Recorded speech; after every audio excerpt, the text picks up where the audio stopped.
Bonjour à ceux qui nous ont rejoints cet après-midi. Alors, pour le début de cet après-midi, j'ai le plaisir d'accueillir Pierre Possémé qui nous a fait l'honneur d'accepter d'être président du jury du prix cette année et qui va nous faire part en préambule de la remise des prix de ses retours d'expérience en tant qu'entrepreneur du bâtiment sur le thème « Comment construire ensemble pour mieux vivre en respectant l'environnement ». Alors, je vais vous le présenter. C'est un peu long, vous allez voir. Tellement il a fait de choses déjà. Compagnon du devoir et titulaire d'un brevet de maîtrise, Pierre Possémé crée à 25 ans dans la Marne l'entreprise Le Bâtiment Associé avec 3 compagnons en 1978. Homme de métier, 79, des infos fausses. Homme de métier, il s'illustre dans la construction de caves voûtées champenoises en pierre sèche, la mise au point d'une brique de terre crue, technique constructive alors perdue, ou le développement de la brique monomure il y a une trentaine d'années. Son engagement local l'amène dans sa commune de Muison à sauver l'église vouée à la destruction en proposant des solutions techniques et économiques innovantes. Pour cela, il est fait chevalier des arts et lettres en 1984. Parallèlement au développement de son entreprise, Pierre Possémé s'engage très tôt dans la vie syndicale en militant activement à la FFB et assume de nombreuses fonctions professionnelles régionales et nationales, dont présidence de l'Union nationale de la maçonnerie entre 1996 et 2002, membre de nombreux conseils scientifiques ou techniques. Il est président de la FFB Champagne-Ardenne et vice-président de la Fédération française du bâtiment de 1996 à 2008. Il porte à la demande de la FFB au début des années 2000 une prospective métier qui anticipe la transition énergétique. Le développement de son entreprise reste pour Pierre Possémé une priorité. Il fait de la formation des jeunes le critère de réussite du bâtiment associé. Compagnon et homme de métier, Pierre Possémé s'engage dans la construction durable et la promotion des matériaux locaux en portant pour la profession de nombreuses innovations, dont maçonnerie à joint mince, béton de chanvre, baisse du poids du sac de ciment à 35 kg. Il est notamment membre fondateur de l'Agence régionale de la construction et de l'aménagement durable, devenue Envirobat Grand Est Arcade-Elqueux. Il réalise avec son équipe la première maison à énergie positive en Champagne-Ardenne, livrée en 2008. L'entreprise, dirigée désormais par l'un de ses fils, Christophe, emploie plus de 200 salariés en maçonnerie, génie civil, taille de pierre, monuments historiques, charpente bois et travaux publics dans la Marne et les Ardennes. Reconnue par ses pairs, la Fondation du patrimoine lui confie en 2005 la délégation régionale de Champagne-Ardenne, avec pour objectif la promotion du patrimoine local et sa préservation. Convaincu par la formation dont il est acteur dans ses entreprises, il exerce les plus hautes fonctions nationales dans ce domaine, étant tour à tour président de l'OPCA Bâtiment, président du Fonds paritaire de sécurisation des parcours professionnels et président de la GEFIS.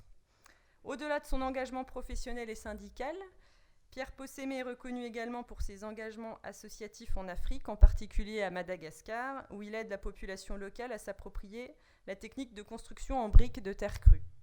Il est également présent avec la FFB et le rectorat au Sénégal comme expert en ingénierie de formation. Alors après tout ça, Pierre Possémé est actuellement président du conseil de surveillance de la financière Le Bâtiment Associé et certainement d'autres choses bien encore. Je vous passe la parole après cette biographie bien complète, je pense. Merci, Sylvie. Je ne savais pas que j'avais fait tout ça. C'est toujours intéressant d'écouter ça, mais voilà, bon, ce qui est important, c'est pas ce qu'on a fait, c'est ce qu'on va continuer à faire. Et je ne sais pas s'il marche ce micro. Là, ça doit... Non ? On a fait des tas de choses dans notre vie, mais on ne sait pas toujours faire marcher un micro, c'est ça ? Ah oui, sinon, si le pupitre marche, je vais mettre le pupitre. Comme vous préférez, là où vous préférez. Là, ça marche très bien. Donc, et là, j'appuierai là-dessus pour... Oui. D'accord. Donc, ce qui est important, c'est pas ce qu'on a fait, c'est si on a fait des choses qui ont été utiles pour son pays, pour les hommes et les femmes qui travaillent avec nous, et puis pour la société qu'on a essayé de servir. Je crois que c'est ça qui est important dans la vie. Donc alors, on m'a demandé bien sûr de parler, puisque aujourd'hui on remet des prix du développement durable et donc d'innovation, puisque c'est bien par l'innovation d'aujourd'hui qu'on conduira nos affaires pour demain. Donc je vais commencer par vous dire, alors là on appuie où là ? À droite. Sinon, je vous les passe. Vous me faites un petit signe. Non, mais voilà. Donc, vous dire déjà que pour moi, innover, c'est un devoir. Ça a toujours été, dans une entreprise, un devoir pour pérenniser l'entreprise et pérenniser aussi nos métiers. On ne peut pas vivre du passé sans arrêt. C'est important de regarder le passé, mais ce qui est important, c'est de construire l'avenir. Alors, est-ce qu'on doit continuer à produire des bâtiments consommateurs de ressources épuisables, puisque beaucoup de ressources sont épuisables, et énergivores dans leur fabrication? Je crois que c'était une question que je me suis toujours posée. J'ai créé l'entreprise en 1979, et c'est comme ça que je me suis intéressé à la terre crue dans les années 81, puisque j'avais fait la foire de Paris en 82 en montrant une maison occidentale et une maison orientale avec un ami architecte et un ami chercheur. On a mis au point des presses à terre crue. Et ça a été pour moi moteur de s'intéresser aux ressources, parce que déjà à l'époque on parlait d'un manque de gravier, un manque de sable, puisqu'on tire dans la Marne que de l'alluvionnaire, et on est à la fin de la ressource alluvionnaire, puisqu'on n'a plus le droit de la prendre, c'est quand même des matériaux qui posent problème dans les équilibres des sous-sols. Donc c'était une vraie question de se poser, est-ce qu'on va continuer, et je suis maçon de métier, mais est-ce qu'on va continuer à travailler avec ces matériaux-là demain? Donc, c'était vraiment une question pour moi fondamentale. J'y reviendrai tout à l'heure.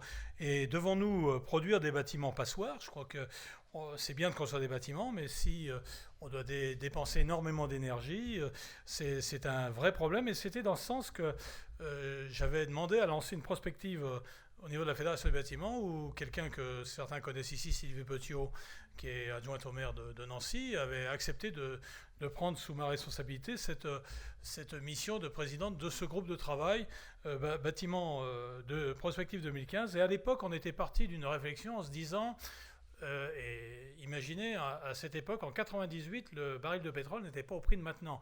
Et on était parti de la réflexion, on avait travaillé avec la société Futurib en se disant, est-ce que demain, si le baril de pétrole est à $100, est-ce que nos habitants pourront continuer à se chauffer dans leurs bâtiments?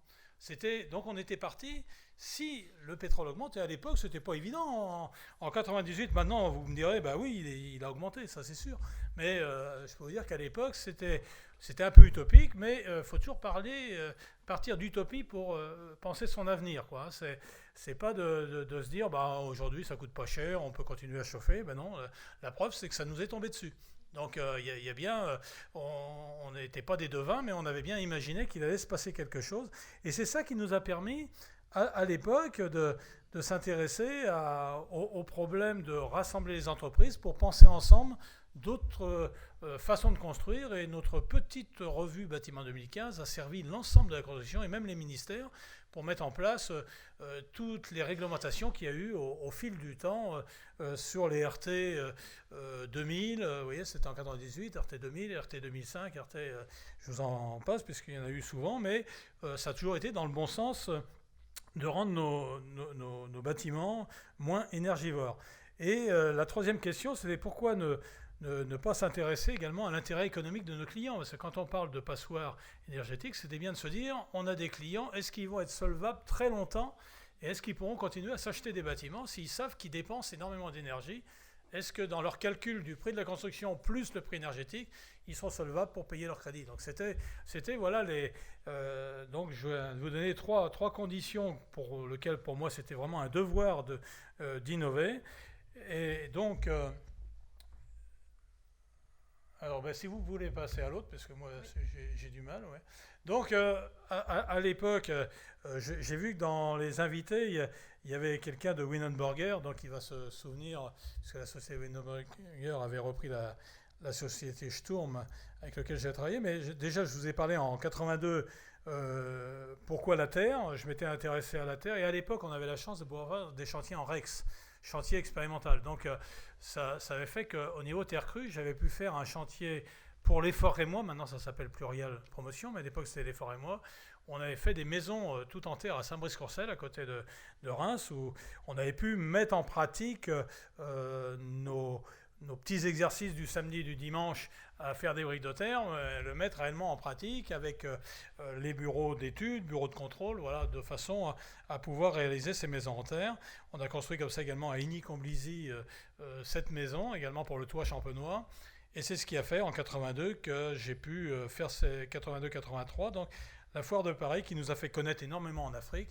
Et c'est à partir de là, vous citiez Madagascar, mais j'ai créé à l'époque une société au Cameroun, au Burkina Faso, en Côte d'Ivoire, en Centrafrique et Madagascar. J'avais des gros projets, mais le problème de l'innovation, et il y en a plusieurs ici qui le savent, c'est pas une chose gagnée d'avance. C'est-à-dire que moi j'avais la chance d'avoir une entreprise qui continuait à produire derrière, donc ça permettait quand même de faire vivre la marmite, comme on dit, mais parce que l'innovation en général, ça a du mal à être rentable.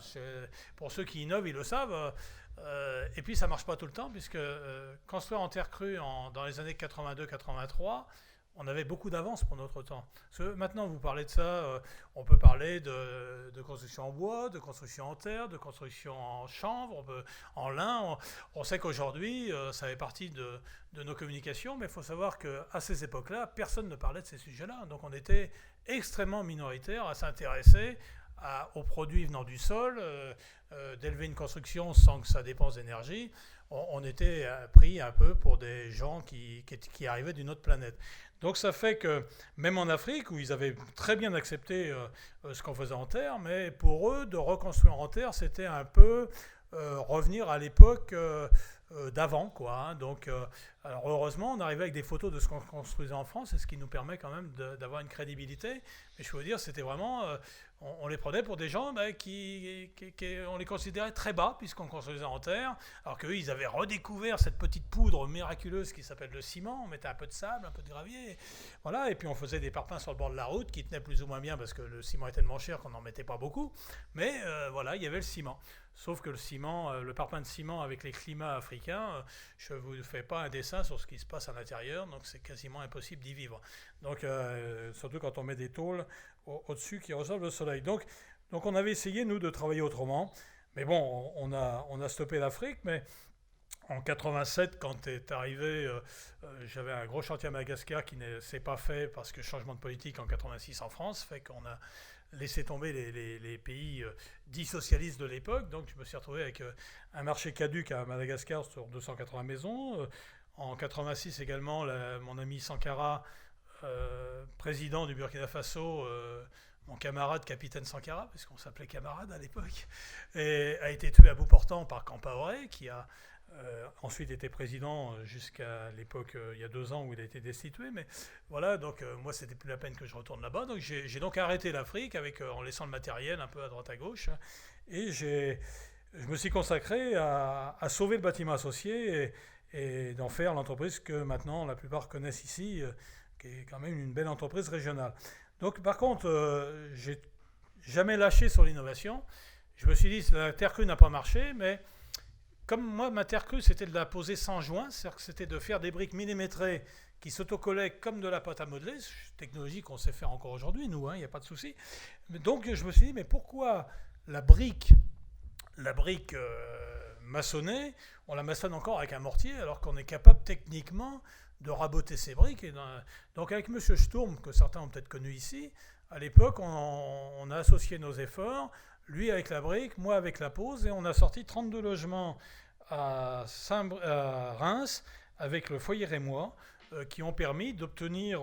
alors c'était un chantier en Rex aussi, puisqu'à l'époque on avait le droit de faire ces chantiers expérimentaux, donc j'avais traité le chantier en entreprise générale, et on a fait un plan de formation pour nos salariés pour apprendre à démarrer d'une façon millimétrée, ce qui n'est pas toujours évident dans le bâtiment, vous le savez, surtout en maçonnerie. Donc on a démarré des assises parfaites pour pouvoir poser de la brique avec uniquement un joint mince, donc on ne peut pas rectifier les épaisseurs avec ce joint-là, donc il fallait partir. Donc on a appris à nos gens avec une formation en situation de travail sur notre chantier, sur les premiers logements, et on en a fait un chantier très réussi. Et quand je dis un chantier réussi, c'est un chantier qui n'a pas posé de problème décennal, parce qu'il y a les chantiers réussis, c'est bien ceux qui ne posent pas de problème de sinistre. Un chantier qui pose des problèmes de sinistre n'est pas un chantier réussi. Donc ce chantier-là, 32 logements sans une déclaration de sinistre pour un chantier innovant. Et vous voyez aujourd'hui la force de cette brique, on en voit quasiment partout en France. Et tout ça a quand même démarré dans notre région Grand Est, faut le dire, avec une briqueterie de Strasbourg et une entreprise de Champagne-Ardenne. Donc après ça, donc toujours dans l'esprit d'innover, on a lancé le béton de chanvre projeté. Et donc c'est un matériau intéressant parce qu'il est rapidement renouvelable. Même le bois est un matériau renouvelable, mais il faut quand même plusieurs années pour faire pousser une forêt. Le chanvre, tous les ans, vous pouvez replanter. En plus, ça génère dans le sol des qualités qu'on n'a pas besoin de traiter les sols, puisque le chanvre en lui-même permet de régénérer le sol. Donc non seulement c'est un apport intéressant pour le bâtiment, mais c'est aussi pour l'agriculture. Et nous, on n'emploie que la partie pauvre, puisque la partie riche du chanvre, pour faire les tableaux de bord sur les Audi, BMW, Mercedes. Les Allemands sont très friands du chanvre pour faire les tableaux de bord de voitures. Ça part également pour faire les acoustiques, pour ne pas entendre le moteur. Le chanvre a beaucoup de priorités. Vous savez que c'était un matériau exceptionnel pour faire les cordes dans la marine. Maintenant, on n'a pas forcément besoin dans la marine, mais c'est un matériau qui sert dans beaucoup d'opérations. Donc nous, c'est la chenevioble, c'est la partie pauvre du chanvre qu'on utilisait. Et quand on sait que 60% de la production européenne est faite dans l'Aube, donc c'était aussi intéressant d'utiliser un matériau qui est en plus produit dans notre région et qui, lui, continue. Mais ça a été compliqué parce que quand on a mis les premières machines en place, c'est ce que nous avons fait à l'entreprise, on a donc dépensé énormément d'argent. Mais trouver les maîtres d'ouvrage courageux pour lancer des opérations en chanvre, alors qu'il n'y a pas de concurrent, donc il n'y avait qu'une seule entreprise qui était capable de faire des chantiers importants, ça refroidit vite le maître d'ouvrage par rapport au code des marchés publics. Et comme les REX n'existaient plus quand j'ai lancé le chanvre, on ne pouvait plus faire des chantiers raison expérimentale. On en a fait quand même un peu, mais ça a été extrêmement compliqué de mettre en œuvre cette chose-là.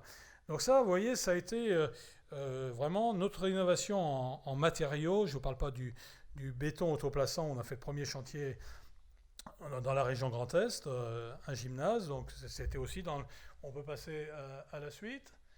Donc vous dire que nous avons donc ensuite, je me suis intéressé beaucoup aux machines parce que j'ai toujours pensé que nos métiers avaient un intérêt que si on les rendait de moins en moins, j'aime pas ce mot-là, mais pénibles. Alors moi je dis plutôt physique, c'est-à-dire que à quoi bon dans nos métiers faire des choses physiques quand on peut les faire d'une façon mécanique et qui n'apporte rien à l'humain, et c'est pas ça qui fait avancer notre métier. Donc c'est ce qui fait que en 99, j'ai lancé une réflexion d'entreprise pour notre charpent de bois, de se dire, écoutez, on ne va pas continuer à faire du trait au sol comme ça sans arrêt, en train de tenir des tenonneuses et des mortaiseuses. On est capable maintenant d'avoir des machines, et c'est ce qui nous a fait mettre le premier robot de taille en l'an 2000. Alors là, grosse explication dans l'entreprise avec mes charpentiers, parce que c'est pas facile de dire à des hommes de métier qui pratiquent un métier tous les jours que leur métier va changer dans l'entreprise. Je dirais que les plus réticents étaient mes amis compagnons, vous voyez, parce qu'on est un peu, nous, des ayatollahs des métiers quand même. Hein. Je dis souvent, on a beaucoup de Monseigneur Lefebvre chez les compagnons. On n'a pas que des religions du futur. Donc il a fallu convaincre, mais c'est pas Jean-Marc qui va me contredire. Hein. Il a ça sûrement dans sa boîte pareil. Mais donc j'ai réuni mes charpentiers, j'ai dit, les gars, aujourd'hui on est leader en charpente. Si on travaille pas avec des outils de maintenant, on sera plus leader bien longtemps, parce que ce sont les industriels du bois qui vont prendre notre métier, et vous serez plus que des poseurs. Et on a bien fait de le faire à l'époque, puisqu'on est resté leader. Et mes charpentiers qui étaient les plus réticents, c'est aujourd'hui ceux qui font visiter les ateliers avec le plus d'intérêt. Donc vous voyez, ce qui prouve qu'il ne faut jamais lâcher. Mais il ne faut pas laisser tomber les hommes. Moi j'ai connu un métallier à Reims qui était passé de la forge à l'aluminium, et le père d'un architecte à Reims, son père travaillait dans cette entreprise, son père n'a pas accepté parce qu'ils n'en ont pas parlé dans l'entreprise. Il a fait livrer son aluminium avec des nouvelles machines, et puis il forgeait plus, alors qu'il avait appris le métier de forgeron. Et il est parti à picoler, et puis son père, ça a été la fin de sa carrière. Donc vous voyez les drames qu'on peut poser si on ne prépare pas les choses avec l'humain. C'est-à-dire quand on innove, c'est important, mais c'est valable aussi bien dans les cabinets d'architecture que dans les bureaux d'études avec le BIM, avec tout ce qui s'ensuit. C'est bien de préparer nos gens aux évolutions de nos machines, qu'elles soient de fabrication ou qu'elles soient de bureau. Donc, toute innovation, je le mets, doit se faire avec ses salariés. C'est absolument important. Donc en 2012, on est allé plus loin. On a monté un atelier complètement automatisé d'ossature bois, toujours pour continuer l'évolution. On a vu très vite que les architectes étaient friands et nos clients étaient friands du bois. Donc on s'est dit, il faut qu'on réponde, et c'est ce qui fait que dans la Marne, on a l'atelier, bien sûr, le plus performant en matière d'ossature bois, et on est capable, dans un atelier de production importante, de fournir la clientèle et les maîtres d'ouvrage aujourd'hui, tout ce qui est ossature bois, complètement isolé, intégré dans nos ateliers. Voilà, ça a été complètement pensé. Atelier complètement pensé par nos gars pour éviter également tout effort inutile dans l'atelier. Donc tout a été pensé pour que les gens soient heureux d'y travailler et que les produits sortent de grande qualité sortant des usines. Et actuellement, il y a une réflexion dans l'entreprise pour prendre un robot de taille pour la taille de pierre, puisqu'on fait également, on est qualifié monument historique et on fait beaucoup de taille de pierre. Et donc, dans un an maintenant, il y aura un nouvel atelier avec robot de taille de pierre pour tout ce qui est sculpture, modé nature. Voilà ce qui va permettre. Donc, le fils continue sur la lancée de ce que j'ai essayé de lui apprendre, qu'il fallait, si on veut avancer, il faut toujours aller de l'avant et non rester derrière les autres. C'est mieux d'aller devant et d'être les premiers. Même chose pour le BIM. Nous, à l'entreprise, tout l'encadrement a suivi les formations. Ce qu'on regrette, c'est qu'il ne se passe pas assez de chantier avec le BIM, alors que nos gens, maintenant, nous sont formés, mais il faudrait que toute la filière s'y mette. C'est-à-dire que quand tous les membres de la filière n'y vont pas, ça pose quand même un problème à ceux qui y vont les premiers. Donc, c'est important. Alors, je vais vous dire aussi, il y a la réussite et puis il y a les freins. Alors, je pense que c'est à la suite. Donc, pour réussir, ce qui est important, je vous l'ai dit, dans les innovations, c'est vrai que c'est pratique quand une entreprise a déjà son fonds de commerce. C'est-à-dire qu'aujourd'hui, on souffre moins d'innover aujourd'hui, où on a notre fonds de commerce d'entreprise. Donc, on peut très bien, il faut savoir, comme on dit, mettre de l'argent où il faut à un moment donné. C'est bien de continuer à réfléchir à son devenir. Mais c'est compliqué quand on démarre, comme je l'ai fait, moi, et de démarrer avec rien et de se lancer tout de suite dans l'innovation, parce que ça nous a amené à des gros problèmes financiers en 87, où j'ai dû déposer mon bilan pour remonter l'entreprise. Mais on a remonté, on a remboursé, et l'entreprise a pu continuer. Et ça, c'est l'expérience. J'ai démarré l'entreprise, vous avez vu, à un âge jeune. Quand on est jeune, on a besoin d'apprendre. Et ben, le management, ça s'apprend comme ça s'apprend à tenir une truelle, quoi. Faut aussi, des fois, de temps en temps, perdre pour gagner plus tard. Donc vous dire que j'ai appris à ne pas mettre les œufs dans le même panier, ce que j'essaye d'éduquer à notre jeunesse aujourd'hui. Faites attention, ne mettez pas tout dans le même endroit. Et puis se dire aussi que l'innovation, parfois, c'est notre clientèle qui n'est pas prête. Mais c'est aussi, quand on innove dans une entreprise, il faut aussi faire accepter à nos amis architectes qu'il y a des innovations qui se mettent en place et qu'il faut aussi y aller.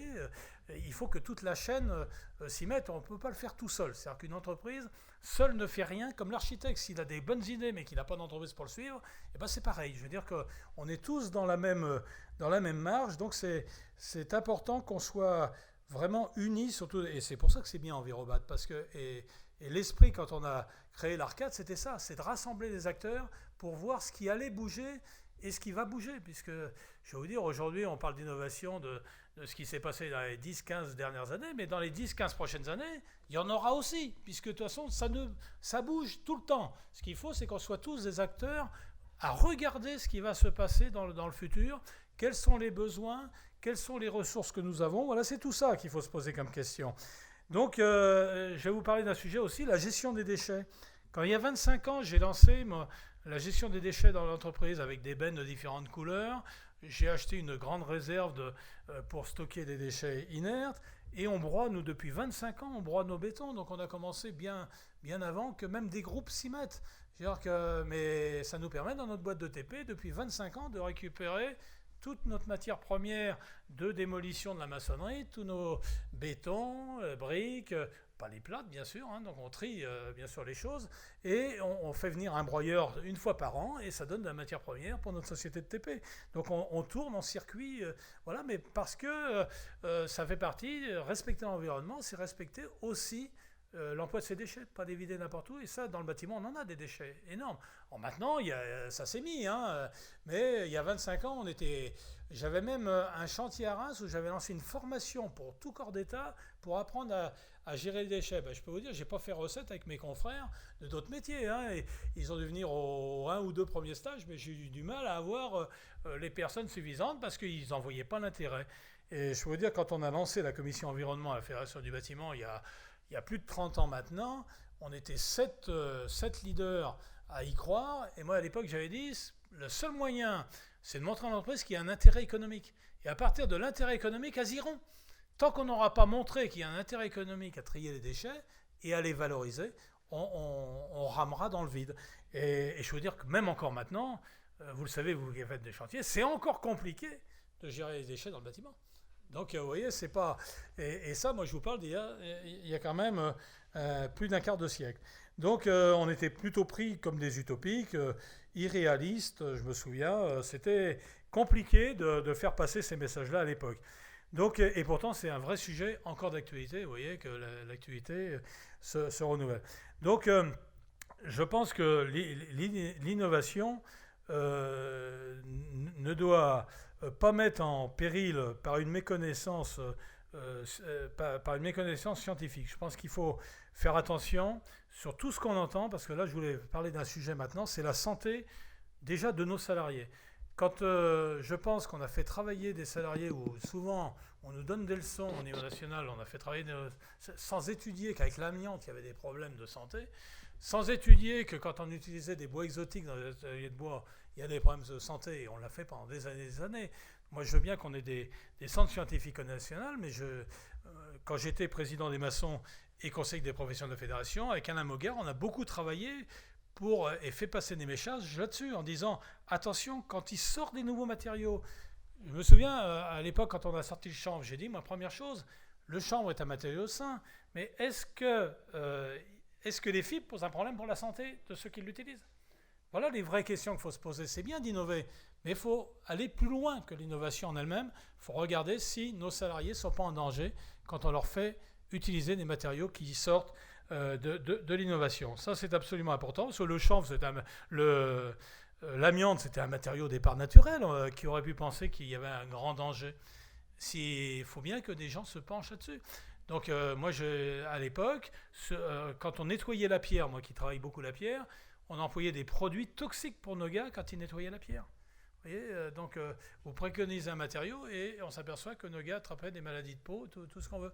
Donc on a fait mettre maintenant sur tous les bidons, à ma demande à l'époque à Alain Mogard, sur tous les bidons, quand un industriel sort un produit, on doit en connaître au maximum les degrés pour la santé de nos salariés. Et puis il y a la santé des habitants, la santé de ceux qui utilisent nos bâtiments. On est dans un bâtiment là. Et moi j'ai toujours dit que le bâtiment, il n'y a pas que moi qui le dis, mais moi je l'ai souvent dit, que c'est la troisième peau de l'homme. C'est-à-dire que pour être bien, il faut avoir une peau qui soit pas trop malade, donc on va voir un dermatologue quand on a des problèmes. Les habits, on essaye d'acheter des habits quand on peut qui sont agréables à porter, dans lesquels on respire, dans lesquels on ne transpire pas sans arrêt. Je sais que souvent les anciens, j'espère que Kawaii se sera amélioré, mais les anciens Kawaii, on faisait 100 mètres, on était trempé dessous. Mais voilà, alors c'est vrai qu'on était protégé de la pluie, mais on était plus trempé dessous que par la pluie. Donc il faut se poser des questions. Voilà. Et nous, on rigole, mais nos bâtiments, est-ce que nos bâtiments, on est rassuré de l'air qu'on fait respirer aux gens dans nos bâtiments? Voilà des sujets qui ont évolué, heureusement. Mais moi, je me souviens d'un voyage en Allemagne il y a une quinzaine d'années, quand on s'intéressait à faire des bâtiments qui soient plus performants au niveau d'isolation par extérieur. Il y a plutôt 20 ans que 15 ans. Et moi, je me souviens d'avoir visité des bâtiments où je rentrais dedans, j'étais pas bien. Et je le disais à mes amis du foyer et moi, c'était à l'époque on s'intéressait à la construction passive, ça passe tellement vite les années, ça fait déjà des années. Je disais mais il va falloir faire attention. Parce qu'en plus en Allemagne, ils entretiennent bien leur matériel, c'est des gens qui entretiennent. Nous, notre esprit gaulois, Vous savez, vous allez mettre des beaux systèmes pour ventiler. Je ne suis pas sûr que les gens vont aller démonter tous les ans les choses, nettoyer, envoyer des petits robots pour aller nettoyer les canalisations. Donc, on peut, d'un bon état d'esprit au départ, vouloir faire que les gens sont bien dans les bâtiments qui consomment peu et faire des gens malades dans quelques années.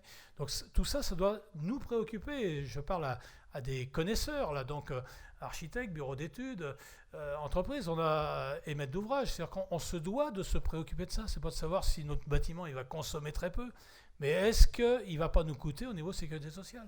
Donc voilà les questions qu'il faut se poser, sur lesquelles on doit les uns et les autres faire très attention. Donc réfléchissons tous quand on crée la troisième peau de l'homme, qu'on ne fasse pas n'importe quoi. Donc je regarde les temps, oui, c'est toujours bon, pour l'instant je suis bien. D'accord. Donc quand j'étais président de la Fédération régionale du bâtiment et avant moi Brigitte Pousseur, il avait été lancé des formations avec le CROA à l'époque et avec l'aide de l'IFRB, c'est des formations des DQE. Donc on voit bien qu'à l'époque on avait, alors je ne sais pas si c'est là, oui, on l'a, oui, c'est bon. Donc vous voyez, en 2004, on s'était dit, c'est bien là tout ce on savait que ça allait bouger, mais il fallait qu'on forme tous les acteurs. Et moi je remercie les acteurs de cette région, grâce à l'Arcade, d'ailleurs il faut le dire aussi là, Jean-Claude, tu es d'accord, grâce à l'action qu'on a pu mener les uns et les autres, on a pu faire des formations en commun. En commun, c'est parler, moi je le disais à l'époque, ce qui est important, c'est qu'entre nous, qu'on parle le même langage. On ne peut pas sans arrêt construire dans un monde où les uns parlent d'une façon et que la réception sur le chantier n'est pas la même, parce que les gens ne comprennent pas le langage. Donc l'intérêt, c'est d'avoir un langage commun les uns les autres. Et cette formation des DQE a permis de faire prendre conscience de ce qui se présentait à nous au niveau évolution et pour une fois de lancer une formation en commun. Il n'y a pas d'écart, il n'y a pas d'un côté l'intellect, de l'autre côté le manuel. Il faut être capable de rassembler tout ça. C'est en n'opposant pas que nous ferons des choses formidables. Je me souviens en 2006 d'avoir fait des conférences avec Suzanne Déhoux, que certains connaissent je pense ici, sur l'habitat sain. Pour là aussi, je l'ai dit un peu avant, mais c'était important. Je me souviens on était intervenus tous les deux à la Fédération Tuiles-Briques. Et on avait dit à nos amis briquetiers, il y a Winenberger dans la salle, je pense, donc on avait dit, mais vous avez un matériau à la base qui est formidable, c'est la terre.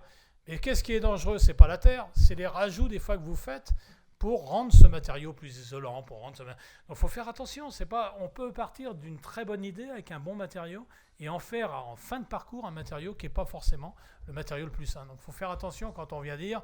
Parce que maintenant, tous nos marchands de matériaux vous disent qu'ils font du développement durable. Alors c'est extraordinaire. À une époque, on disait non, le béton ceci, le bois cela. Je pense qu'ils ont tous leurs qualités et leurs défauts. Mais je pense que c'est aux uns et aux autres de réfléchir. Moi, je me souviens de la gale du ciment. Vous savez tout ce que c'est. Quand j'étais président des maçons, j'ai fait baisser le chrome dans le ciment. Ce n'est pas le ciment qui donne la gale du ciment. C'est le chrome à l'intérieur de la poudre de ciment qui donne. Donc, on a fait réduire le chrome chez les cimentiers, au même titre que j'ai réduit le poids du sac de ciment pour rendre nos maçons le métier plus attractif. Mais j'ai fait aussi baisser le chrome dans le ciment de façon à éviter la gale du ciment. Voilà les actions que les uns et les autres on peut mener quand on s'intéresse à sa profession et à son métier. Alors les freins, les freins d'innovation, je ne sais pas s'il y a des assureurs dans la salle, mais l'assurance, des fois, est un frein à l'innovation. Récemment, j'étais pour mes responsabilités au niveau de formation professionnelle en Guyane. En Guyane, il y a un type incroyable, l'ancien président du MEDEF, qui est pourtant un expert comptable commissaire aux comptes, qui s'est intéressé à la terre crue. Donc je suis allé avec lui voir les produits qui sortaient. Le type, il a tout compris, quoi. Il fait des produits exceptionnels. Sauf qu'il ne peut pas les mettre, parce que l'assurance pour le premier assureur du bâtiment ne veut pas l'assurer. Je suis intervenu et ils ne veulent rien savoir. C'est assez extraordinaire le fait que c'est peut-être aussi en Guyane. Puisque moi, j'étais assuré pour faire de la terre crue à Reims. Donc, mais vous voyez, ça, ce sont des vrais freins. Si vous ne pouvez pas trouver une assurance ou que le prix est exorbitant et que vous ne pouvez pas le coller au plus près du terrain, eh ben vous vous retrouvez le bec dans l'eau. Et donc, voilà des freins que les uns et les autres, vous connaissez. Dès qu'on sort des sentiers battus, on a ce problème d'assurance. La fin des REX qui a posé quand même des vrais problèmes. Et je suis content de voir que depuis mars 2019, on vient de mettre en place un permis d'expérimenter. Donc là, les maîtres d'ouvrage, j'espère que vous allez rebondir sur ce permis d'expérimenter pour travailler avec le monde d'architectes et entreprises pour lancer dans cette région des nouvelles expérimentations, parce que les entreprises et les architectes et bureaux d'études ont sûrement encore plein d'idées pour l'avenir. Et alors bien sûr, ça va être réglementé, ce qui est normal, ça va être encadré, mais vous allez avoir des possibilités de relancer, comme dans le cadre de ce qu'on a fait, nous, à l'époque, avec les REX. Donc ça, c'est plutôt une bonne chose de voir que vous allez pouvoir le faire. Mais il nous faut des maîtres d'ouvrage, et on a la chance dans cette région d'avoir des maîtres d'ouvrage qui osent, moi je le dis parce que toutes les régions n'ont pas cette chance-là. On a cette chance d'avoir des grands maîtres d'ouvrage, les anciens plurials, mais aussi les opaques. On a déjà innové avec le conseil régional à l'époque. Voilà, on a des maîtres d'ouvrage, si on sait aller leur parler, qui sont capables de faire. Et là, il va s'ouvrir quand même quelque chose de fort sympathique, parce que si on ne met pas l'innovation à grandeur réelle, ça ne marche pas. Donc il faut vraiment faire les choses à grandeur réelle. Voilà, je voudrais vous rappeler, donc pour terminer, qu'on a quand même une profession qui réalise à chaque chantier un prototype, parce qu'on nous a toujours reproché que les coûts de bâtiment ne baissaient pas terrible par rapport à l'automobile, sauf que l'automobile, quand ils sortent un prototype automobile, ils sortent en des millions et des millions d'exemplaires, et c'est facile de pouvoir rentabiliser une chaîne automobile. Nous, tous nos chantiers sont des prototypes. C'est déjà beaucoup plus compliqué de faire baisser les prix au même prix. Si on regarde à franc constant l'automobile, elle a baissé, alors que le bâtiment, lui, n'a pas baissé, mais on n'est pas tout à fait dans la même chose. On se rappelait qu'on fait des prototypes. On n'aurait peut-être pas envie de voir uniquement 3 types de construction dans notre pays, comme on a à peu près 3-4 automobiles. Voilà.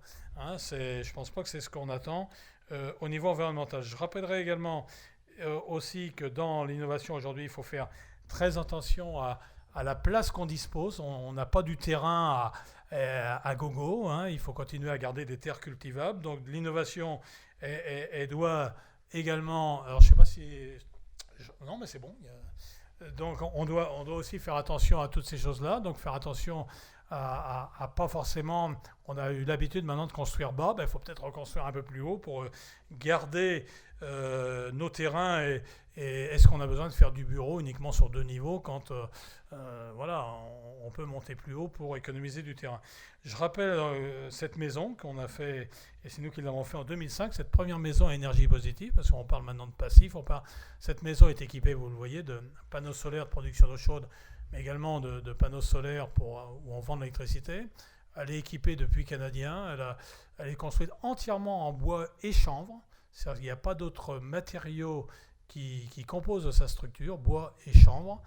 Et donc c'est une maison très agréable à vivre, puisque l'avantage du chanvre, c'est que ça crée un système hygrométrique assez exceptionnel. Donc vous voyez qu'on peut faire des choses, et c'était en 2005 fait par une entreprise, et là avec le concours du lycée Arago qui est présent dans la salle.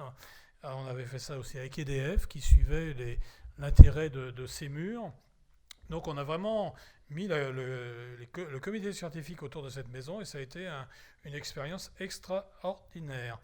Donc je voudrais donc rappeler quelques points importants en conclusion. Donc rappeler que si nous voulons avancer positivement, se rappeler que le terrain est une denrée rare, qu'il nous faut rendre ensemble la filière heureuse. Chaque profession doit tirer une juste part de sa valeur ajoutée. Il n'y a pas d'un côté les uns et les autres. On est ensemble pour réaliser de beaux chantiers. C'est pas toujours... Alors quand on parle de coût, il y a le coût réellement de la construction, mais moi je dis toujours, il y a le coût, il faut regarder si toute la filière a gagné sa vie quand on réalise un chantier. C'est pas de dire j'ai livré mon chantier à X euros, c'est de savoir si réellement il n'y a pas eu des faillites sur le chantier qui ont permis malheureusement à des salariés d'aller pointer au chômage. Donc on doit ensemble être conscient que c'est ensemble qu'on doit réaliser un beau chantier, et que c'est pas toujours en prenant le moins-disant, faut regarder si le moins-disant va au bout du chantier. Donc c'est avec des personnes heureuses dans nos métiers, que nous donnerons envie aux jeunes de nous rejoindre, quelles que soient nos professions. Parce que si on n'a pas de jeunes derrière, on aura beau parler à des pupitres, ça ne va pas donner grand-chose pour notre profession. Donc il faut bien valoriser nos chantiers par rapport à ça. Donc je vais vous dire aussi que continuons à oser pour que notre profession soit exemplaire. Un développement durable, c'est d'abord de rendre des clients heureux et d'occuper les espaces que nous construisons avec des acteurs heureux, d'y participer ensemble.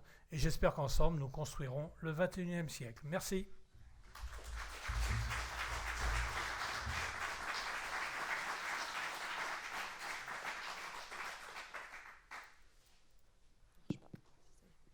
Merci pour cette conférence. On a le temps pour une petite question, si vous en avez une.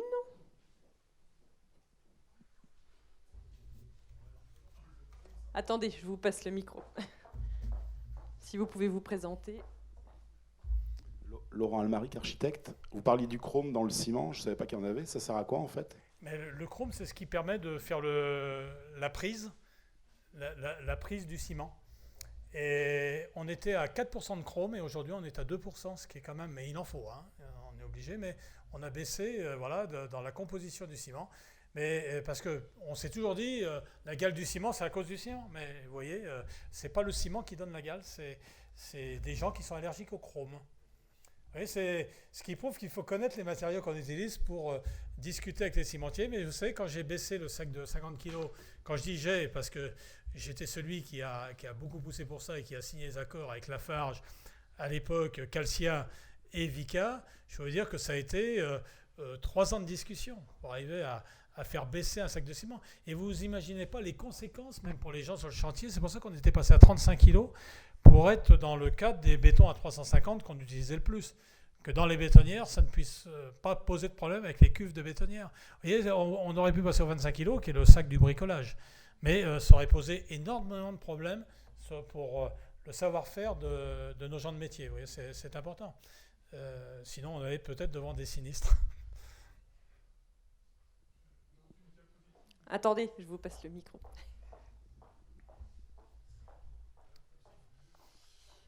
Dans une diapositive, vous parlez de béton de chanvre, mais en fait, c'est du chaud chanvre, c'est ça? Non, alors on l'appelle béton de chanvre parce qu'on le projette et qu'on le fait en grosse épaisseur. Mais c'est du chanvre avec de la chaux. D'accord, chaud chanvre. Absolument. Mais ça s'appelle le béton de chanvre. Alors on peut le couler, vous savez, dans des panneaux, mais moi j'avais pris l'option de le projeter, voilà. Hein, on a fait comme ça l'isolation par extérieur en projetage. Voilà. Ah ben le projeter, oui, Jean-Claude? Oui, on n'est jamais porteur en chambre. On ne peut pas être porteur. On met une ossature bois ou une ossature métallique ou une ossature béton. Hein. Moi, je vais vous dire une chose. Dans les matériaux, je dis souvent que les matériaux, c'est un peu comme l'électricité. Si on veut gagner demain la bataille de suffisance de matériaux, il ne faut pas se battre sur un seul procédé. Moi, je vois bien ce qui est en train de se préparer au niveau des Jeux Olympiques, ou dire on va construire tout en bois.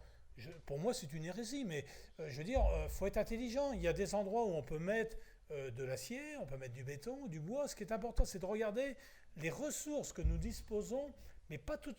Il faut regarder à moyen terme. Pour faire pousser une forêt de sapins, il faut 25 ans, minimum. Pour faire pousser une forêt de chêne, il faut 90 ans, minimum. Donc, je veux dire, la réflexion doit se faire là-dessus. Hein, et tant qu'on ne se sera pas...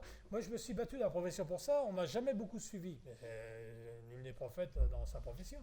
Mais j'ai toujours dit qu'on n'a pas été capable de sortir des études sur 20, 30, 40 ans, 50 ans. On est capable de le faire pour le pétrole et on n'est pas capable de le faire pour nos matériaux. Et ça, c'est une erreur. Je pense que c'est à partir de là qu'on peut raisonner sur ce qu'on va construire. Et avec quoi? Oui, madame? Dernière question.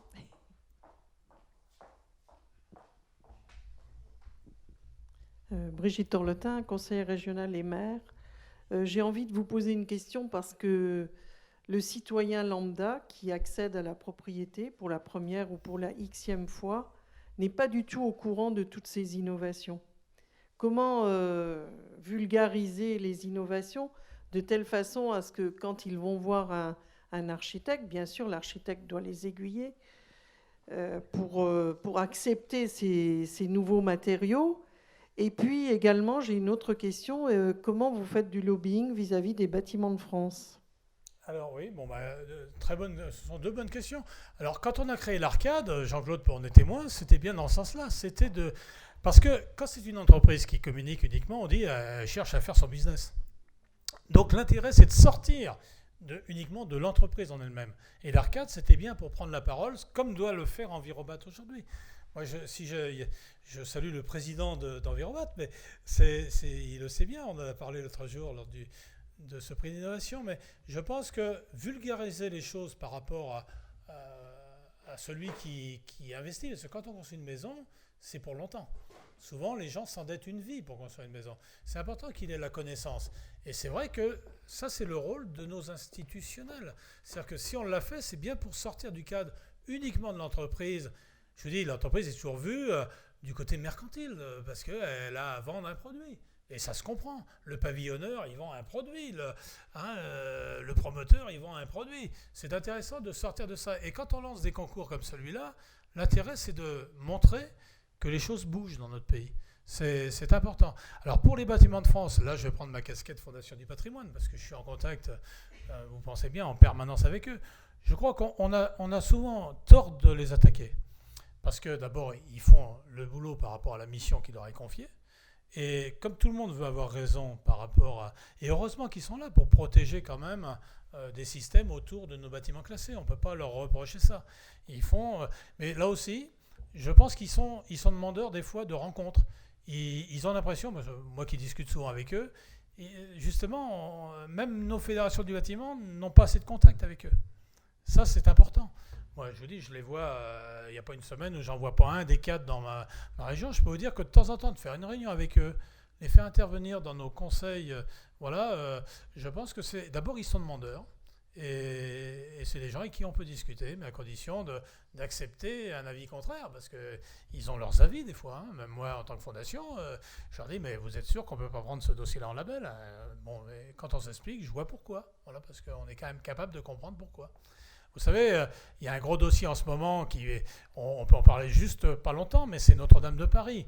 Notre-Dame de Paris, nous, Fondation, on est en plein dedans. Hein. Moi, je suis passé dans quasiment tous les médias dans la région Champagne-Ardenne. Je dis région Champagne-Ardenne parce qu'on reste, mais se dire avec quoi on va reconstruire Notre-Dame, par exemple, c'est la vraie question. Est-ce qu'on veut le reconstruire à l'identique avec les mêmes matériaux de l'époque ? Il y a deux époques, hein, il y a la fin du XVIIIe et puis il y a le Moyen-Âge. Et de se dire, est-ce que nos anciens, aujourd'hui, auraient une cathédrale à faire ? Est-ce qu'ils les feraient avec ces matériaux-là ? Voilà, c'est la question. Alors, je ne vais pas me mettre à la place du comité scientifique, mais je veux dire, il y a des réflexions qu'on doit avoir en respectant l'environnement, mais en travaillant avec des méthodes de maintenant. Voilà, et tout en gardant l'architecture exceptionnelle de l'édifice. Voilà, donc c'est les vraies questions qu'aujourd'hui auront à se poser le comité scientifique. Donc, vous voyez, et là, les architectes bâtiments de France, il y en a qui sont très... bornés sur des trucs, mais il y en a d'autres avec qui comprennent tout à fait ce que je viens de dire. Donc c'est bien dans la discussion que jaillit la lumière, il paraît. Il y avait une question Il faut qu'on arrête. Non, une dernière, puisque ce monsieur, il a...